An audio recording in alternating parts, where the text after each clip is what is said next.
a seguir en el asunto de esta desaparición del caso del obispo Salvador Rangel, y está en la línea de tiempo real Pablo Ferri. Pablo, vamos a tener que hacer una pausa en unos minutos, pero quería comenzar la conversación. Primero agradecerte que nos acompañes esta tarde en tiempo real.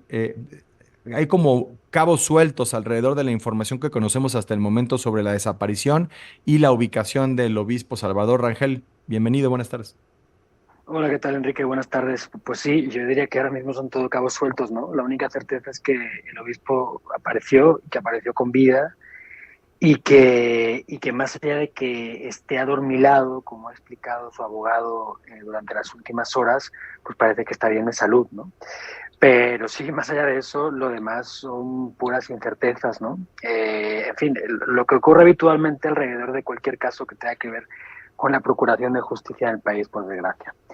Sí. Pero bueno, yo creo que, si quieres lo comentamos después del corte, pero hay muchísimas cosas que según van revelándose Sí. detalles de la desaparición del prelado y de su posterior ubicación, pues sí como que llaman mucho la atención, ¿no? Sí, si te parece, recorremos esa línea de tiempo juntos desde el fin de semana cuando se registra o se reporta la desaparición del obispo Salvador Rangel, después las circunstancias en las que es ubicado ayer en Cuernavaca, Morelos, y también conocer un poco más del perfil de este personaje que ha seguido a lo largo del tiempo. Estamos hablando con Pablo Ferri, periodista de El País. Hacemos una breve pausa y regresamos con mucho más información. Estamos aquí en tiempo real.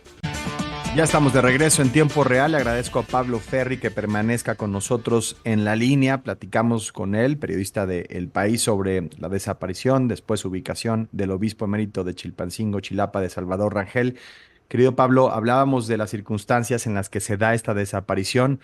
Primero se informa que estaba en una especie de casa vacacional en Morelos, después que se estaba trasladando de este punto de regreso a Guerrero. Es decir, no hay mucha claridad en dónde ocurre la desaparición y bajo qué circunstancias. Bueno, es su abogado, tal Pedro Martínez, que entiendo que pues le representa a él o representa los intereses de la conferencia episcopal, explicaba que él salió de casa, él vive en Jiutepec, en Morelos, desde que se retiró, eh, y además cuenta con un chofer y demás, y transita habitualmente entre Guerrero y Morelos. Y al parecer, lo que ha explicado el abogado es que el sábado por la tarde, eso de las 5:30, él salió en su camioneta él solo, sin su chofer, no entendemos muy bien por qué. Además, se dejó sus teléfonos, ha dicho él, y él asumía que el hecho de habérselos dejado cargando era porque pues, era una salida rápida, pero tampoco se sabía dónde iba. Y que, bueno, que tardaba en llegar y que a lo largo de la tarde, ya haciéndose de noche, empezaron a inquietarse tanto el chofer como el dueño de la casa donde vive, que decía este señor, el abogado, que son las personas más cercanas del obispo emérito, allá en Jiutepec, y que luego empezaron a llegar notificaciones de retiros de dinero de sus cuentas bancarias y que viendo eso, pues no sé muy bien cómo, porque no lo ha explicado, pero básicamente lo que hicieron fue mover el dinero del obispo de una cuenta a otra para evitar esta historia. Dice además que llegaron cobros de una pizzería por allá por Morelos, en fin, algo medio raro. Y por algún motivo, que yo la verdad es que no entiendo, no se denunció la desaparición de Rangel hasta ayer por la mañana. O sea, empiezan a haber movimientos raros en las tarjetas del obispo, que se deja sus teléfonos, que no hay forma de localizarlo, pues se tardan día y medio, casi dos, en denunciar la desaparición, ¿no? Entonces, bueno, está esta situación que es rara, luego no sabemos exactamente cómo y dónde aparece, sabemos que ayer por la tarde, 2 horas después de que la conferencia del episcopado mexicano alarmara o alertara a la sociedad de que él estaba desaparecido desde el sábado por la tarde, manda otro comunicado y dice, no, pues es que ya apareció y está en un hospital público aquí en Cuernavaca, ¿no? Y mandan incluso luego la Fiscalía de Morelos unas fotos donde aparece el señor pues postrado en una cama y pues no se sabe muy bien en qué condición. Entonces no se sabe cómo aparece en el hospital, si alguien le va a dejar, si aparece o lo encuentran a alguien en algún sitio y lo va a llevar al hospital. O sea, no se sabe nada de eso, ¿no? Luego Sí. no está claro no está claro si el No, señor estaba drogado o no, que también se ha especulado con eso, si estaba golpeado o no. En fin, muchas cosas que sí. no están claras. Ahora, esta hipótesis del secuestro express, que compartía el fiscal de Morelos, muy al estilo bueno, no solamente el fiscal de Morelos, de otros fiscales en el país que ni siquiera han iniciado las investigaciones y en el primer, de bote Sí, pronto ya tienen no, ya es ha que resuelto el caso, ya estamos lo han resuelto investigando todo. esta línea, cuando apenas están iniciando a recabar la información, o uno pensaría eso porque apenas había sido reportada la desaparición. Digo, de un personaje como el obispo Salvador Rangel, que ha estado durante tanto tiempo involucrado, voy a decir, en el arbitraje, en la mediación de la violencia en Mm. Guerrero entre los grupos criminales que se disputan ese territorio, pues digo, por decirlo menos, genera algo de suspicacia, ¿no? Sí, no, por lo menos, ¿no?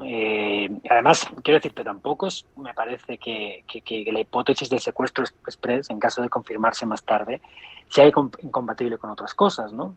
Es decir, el fiscal de Morelos plantea la hipótesis de que X grupo criminal o grupo de delincuentes comunes se llevaron a este señor, como podrían haberse llevado a cualquier otra persona, le quitan la camioneta, sacan dinero de sus tarjetas, como algo que podría haberle pasado, digo, cualquiera, pero bueno, podría ser parte también, digo, ya que el primero en especular ha sido el fiscal, podría ser parte también de un complot algo mayor, ¿no? Y como tú bien has dicho, dado el pasado reciente del obispo emérito, pues no sería descabellado pensarlo, porque no es ningún secreto ahora mismo que en los últimos meses, sobre todo en enero y febrero, Rangel fue parte formal o informalmente, al final ella no forma parte de la jerarquía eclesiástica en Guerrero, pero sí formó parte de las conversaciones entre diferentes grupos criminales para llegar a pactos o treguas en las zonas más calientes, donde más peleas estaban registrando, ¿no? Principalmente en la región centro, en esta digamos, geografía que comparte la capital Chilpancingo con Tixla, pero también con Chilapa, que Chultenango, que es la guarida de los ardillos, y luego también en el escenario que estaba sirviendo de escenario para las peleas entre los tlacos y la familia mechocana, más en la parte serrana de la región centro, y en municipios como Tasco o Iguala, ¿no? Pablo, Ahora, aquí Paco Almaraz, ese acercamiento que ha tenido con los grupos criminales de la zona podría explicar la ausencia de denuncia, ¿no? bueno, es abundar en la especulación, sí, como poder podría ser, ¿por qué no? Ujú. A mí lo que me gustaría es que él nos explique, ¿no? Él siempre ha sido muy explícito, y no se ha mordido la lengua cuando ha explicado qué ha estado haciendo y qué conversaciones ha tenido con los diferentes líderes del crimen allá en Guerrero, principalmente con Celso Ortega, el líder de los Ardillos, que es con quien más o mejor relación tenía o más se comunicaba, y esto también lo ha dicho él, ¿no? Entonces, pues ojalá lo diga él. El fiscal Carmona ha dicho que esperaba que hoy mismo pudieran tomar la declaración, ya no han dicho nada más. Sería bueno que nos mantuvieran informados, porque al final pues no es cualquier persona Rangel, ¿no? Ujú. Aparte de ser un alto cargo de la iglesia, o haberlo sido en Guerrero, pues es una persona que tenía un conocimiento de primera mano de cómo sucedían las cosas y cómo se manejaba, cómo se manejaban políticos, criminales, empresarios allá en Guerrero, ¿no? Entonces es importante saber qué ha pasado y desde Claro. luego agotar todas las líneas de investigación que pudieran tener que ver precisamente con este contexto político, empresarial, criminal en Guerrero, ¿no? No, por supuesto, y además no podemos olvidar, negar que estamos en plena recta final de una elección presidencial en este país Mm. y que cualquier asunto termina teniendo una dimensión política, una dimensión pues de contexto electoral, así que pues muy pendientes de la información que se genera en este sentido. Pablo Ferri, periodista del País, un gusto como siempre platicar contigo. Gracias por acompañarnos. Vale, un abrazo a los dos, hasta luego. Gracias.